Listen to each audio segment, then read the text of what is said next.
Saya waktu kecil dulu pulang bawa mainan, mobil-mobilan, tenang nyanyi-nyanyi sampai rumah ibu nanya, mama nanya. Saya nggak sebut mama, jadi saya sebut mama. Panggil mama, nggak usah panggil mama, kita makan sambal terasi.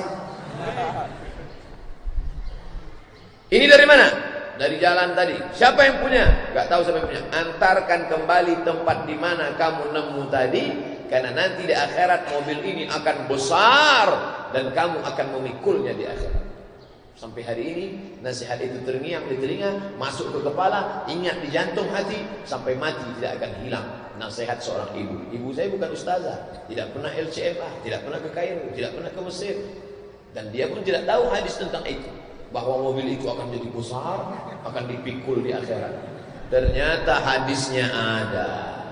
Tafsir dari ayat Al-Quran, wa may yaghlul, siapa yang curang, ya'ti bima ghalla yaumal qiyamah, siapa yang curang, dia akan membawa kecurangannya pada hari kiamat. Ada ternyata ayatnya, dan dijelaskan oleh hadis Nabi. Kata Nabi, nanti ada orang yang akan memikul kambing, kambingnya mengembek. Ada orang yang akan memikul onta, ontanya kan ada orang yang memikul sapi, sapinya mengemuk. Mobil kan nggak ada Pak Ustaz, Tias. Mobil juga pikul. Nanti di akhirat ada orang yang memikul Avanza, memikul Innova, memikul plat merah. Yang dulu ente sembarangan, itu kan SK-nya dipakai ke kantor, tapi ternyata kau pakai di tempat yang lain untuk pengajian Pak Ustaz. Kau sedang pembenaran. Lihatlah bagaimana Umar ibn al-Khattab bicara dengan anaknya, datang dia hidupkan lilin. Dia tanya dulu, anakku urusan keluarga apa negara? Kenapa ayah? Kalau urusan negara kita hidupkan di lilin, tapi kalau urusan keluarga matikan. Kita bicara dalam gelap, karena aku akan ditanya di hadapan Allah Subhanahu wa taala. Lilin, begitu takutnya kepada Allah Subhanahu wa taala. Lilin, sekarang bukan lilin, lampu 100 watt dia pasang. Faman ya'mal mithqala dzarratin khairan yarah, sebesar biji sawi kau akan dituntut, kau akan diminta pertanggungjawaban di hadapan Allah Subhanahu wa taala. Ada seorang perempuan kerjanya menenun kain, tapi malam itu gelap, rumahnya tidak ada lampu. Kapan dia menenun kain? Ketika ada tentara yang lewat dengan lampu yang terang, dia pun menenun benang, dia tenun jadi kain. Ketika tentara berhenti lalu, dia pun berhenti. Pasukan tentara lewat lagi, dia pun menenun, mengambil waktu yang terang. Saat tentara malam itu ronda, terus berputar. Saat gelap dia berhenti, saat terang dia tenun lagi. Akhirnya kainnya siap, dia bawa kepada Imam Ahmad bin Hanbal. Imam Hanbali, Assalamualaikum. Waalaikumsalam. Imam Hanbali, ya, apa hukum saya jual kain ini? Halal? Baik? Apa salahnya? Kain ini saya tenun saat bala tentara lewat menggunakan lampunya. Saat lampu berhenti pergi, saya pun berhenti. Pasukan berikutnya lewat, saya gunakan. Padahal saya tidak minta izin kepada negara memakai cahaya. Halalkah kain ini? Imam Ahmad bin Hanbal terkejut. Kau siapa? Aku adik Bisri Al-Hafi, seorang sufi agung yang berakhlak.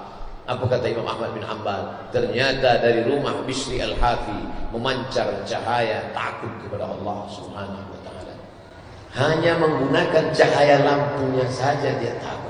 Hari ini sebenarnya ilmu kita dengan ilmu mereka sama, tapi kenapa ilmu mereka barakah? Wattaqullah, takutlah kepada Allah. Wa yu'allimukumullah, Allah akan mengajarkan engkau ilmu. Ilmu itu datang dari Allah. Datanglah seorang bernama Muhammad bin Idris, nama populernya Syafi'i. Syakautu ila Waqi'in su'a hifdli, aku melapor kepada Waqi', kenapa tiba-tiba hafalanku error, kacau balau. Fa arsyadani ila tarkil ma'asi, kata dia tinggalkan perbuatan maksiat. Wahai Syafi'i, li'anna al-ilma nur, karena ilmu itu cahaya. Wa nurullah la yuhda lil 'asi, cahaya Allah tidak akan diberikan kepada orang yang melawan, melakukan perbuatan maksiat. Begitulah mereka menjaga dirinya, takut kepada Allah Subhanahu wa taala. Oleh sebab itu di antara yang bisa menolong kepada Allah adalah takut.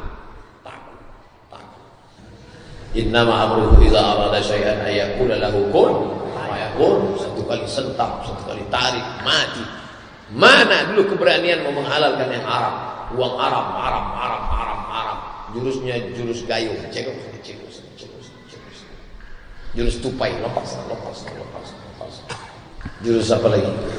Dulu namanya uang tunjangan, sekarang uang tunjang, uang sifat, uang sundul, uang tanah, segala uang haram, tidak lagi haram. Kalau kita katakan itu haram. Ustaz, yang haram aja susah, apalagi yang halal. Ini bukan ucapan orang beriman. Wa ma min dabbatin, semua yang melata di atas muka bumi Allah, illa 'alallahi rizquha. Allah menjamin rezekinya. Kenapa kau takut?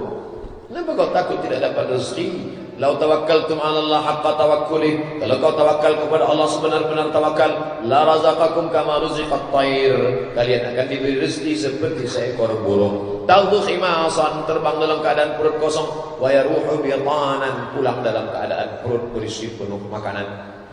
Belum pernah sampai hari ini burung tidak terbang dari sarangnya, diam dari sarang. Datang temannya yang lain, bro, enggak terbang, enggak tahu nih mau makan apa ntar. Dia tetap terbang. Ada burung yang tidak terbang, ya burung patah sayap di atas pohon korma, tapi badannya besar, padahal sayapnya patah, tidak pernah sekalipun turun dari atas pohon korma. Lalu makanannya dari mana? Diamati lama-lama, ada burung lain terbang membawakan cacing dan anak ikan. Ternyata sesama burung. Cari video pendek di YouTube, kisah nyata. Ada kucing yang patah tulang belakang tapi tetap hidup, datang kucing lain membawakan ikan. Solidaritas sesama kucing luar biasa. Tapi kalau sudah berubah menjadi kucing hitam, ikan kita dia larikan. Masya Allah. Kenapa kamu tidak berusaha? Kata Ibrahim bin Adham kepada sahabatnya yang hanya duduk berpangku tangan berzikir dengan Allah di tengah panas terik. Kenapa kamu tidak berusaha? Untuk apa aku berusaha? Rezekiku sudah dijamin Allah. Wa ma min dabbatin fil ardi illa 'ala Allah rizquha. Segala yang melata di atas muka bumi ini dijamin Allah rezekinya. Kalau kau enggak percaya, lihat itu di atas pohon korma. Ada burung yang patah sayapnya, tapi kemudian dia tetap makan karena ada burung lain yang memberikan makan. Ngapain saya cari rezeki? Diam aja, makanan tetap akan datang. Apa kata Ibrahim bin Adham? Mana burung yang kau lihat? Itu dari mana dia makan? Ada burung lain yang membawakan makanan. Kenapa engkau tidak bersikap sebagai burung yang sehat membawa makanan? Kenapa lebih memilih sebagai burung yang patah sayap? Bukankah Nabimu sudah bersabda, liyadul ulya khairun minal yadis sufla, tangan di atas lebih baik daripada tangan di bawah, yang memberi lebih baik dari tangan menerima. Takut kepada Allah Subhanahu wa ta'ala.